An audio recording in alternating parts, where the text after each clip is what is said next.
I have actually met people in my life that were old, in their 70s. They never knew God. They never knew right from wrong. And they never walked in righteousness. And they have no wisdom whatsoever. And I have met little children who had wisdom that was otherworldly from God. And they spoke profound, wonderful things. Just this morning, a friend of mine's daughter, she's 9 years old, she said, "We gotta have faith, Mom. If God tells you to pull your car over and get out and do a handstand, you gotta get out and do the handstand, because you never know. Maybe the car behind you is actually praying, and they're praying, and the answer to their prayer is for someone to be doing a handstand on the side of the road." And that's true. Because how many times have we fleeced God and laid something out there and said, "Oh, let this or that or whatever happen." And a lot of times, in order for those things to happen, somebody has to help them happen. You know what's funny, friend? Little kids sometimes say the most wise things of all. Wisdom doesn't have an age. Wisdom is truth. Wisdom is wisdom, no matter where it comes from. It could come from a comic book and be wisdom. It could come from the scriptures and be wisdom. It could come from a 120-year-old woman, or it could come from a 2-year-old and still be wisdom. God can use anything to bring His truth.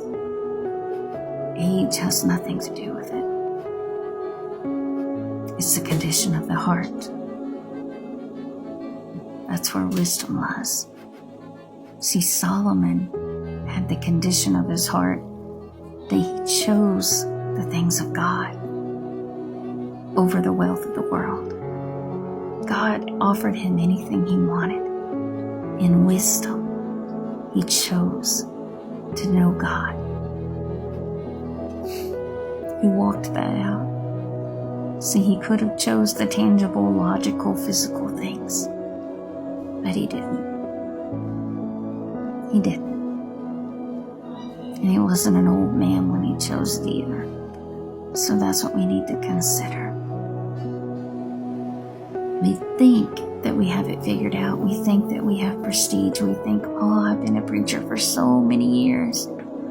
Or, "Oh, I'm under this apostle or that apostle or this prophet, and I've prophesied and I've done this and I have all these gifts." Okay. But does it mean that you're just like Jesus Christ? Because until you get to the place where you're walking and talking with Jesus Christ and you're doing the works He did and greater works than those, you still got a ways to go. It might seem like you're better than the one next to you, but I just want you to know, I don't want to be better than the other people that are in hell. I don't want to be the best sinner in hell. I don't want to be in hell. And consequently, my goal is not to be better than anyone else. My goal is to be as much like Jesus Christ so that I can propagate the gospel as I possibly can. And to let Him flow through me so that He can redeem and renew all those that will come back to Him. He wants to heal the world. He needs a vessel to do that in. He's specifically looking for 7 vessels.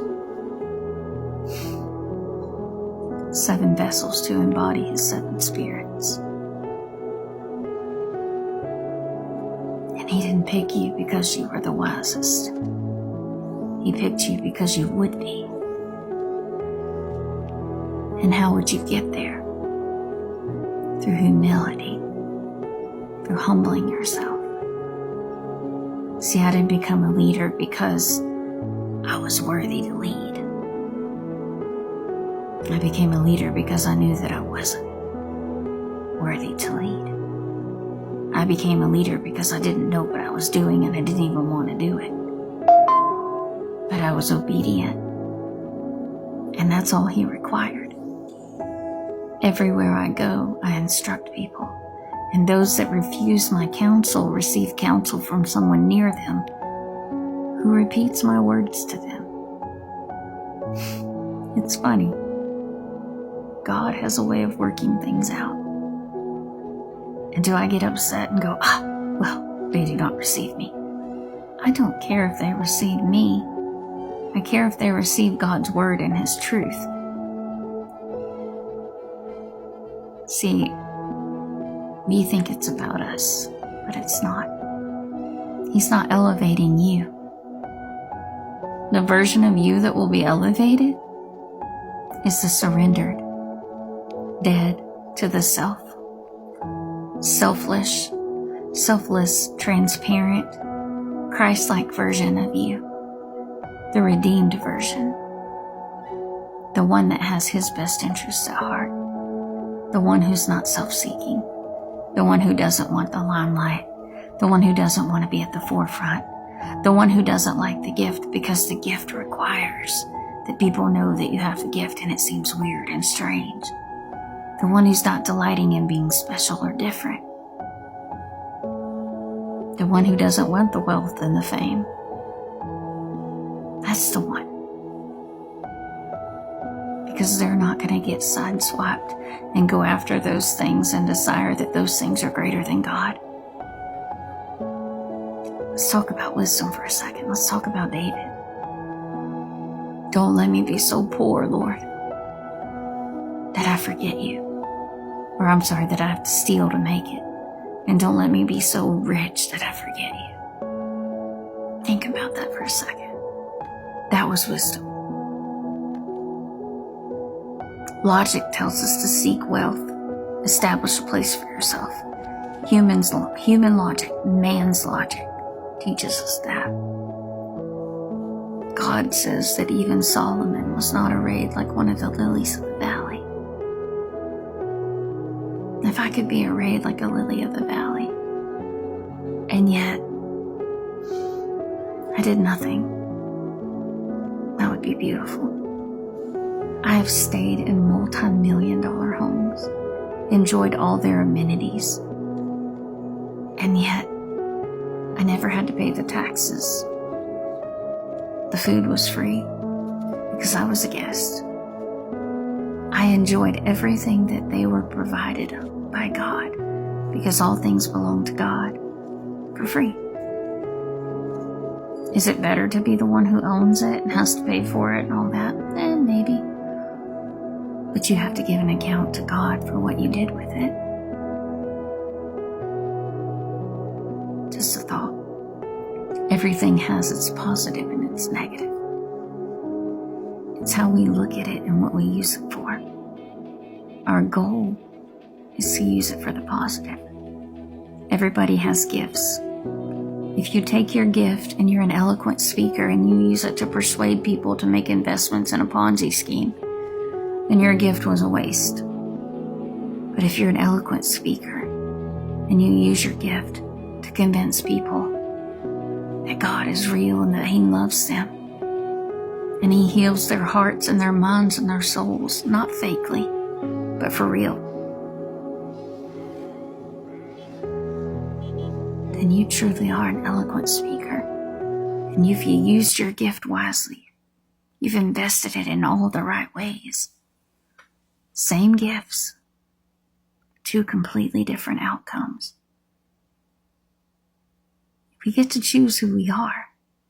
We get to choose who we want to be. And we get to choose who we spend our time with.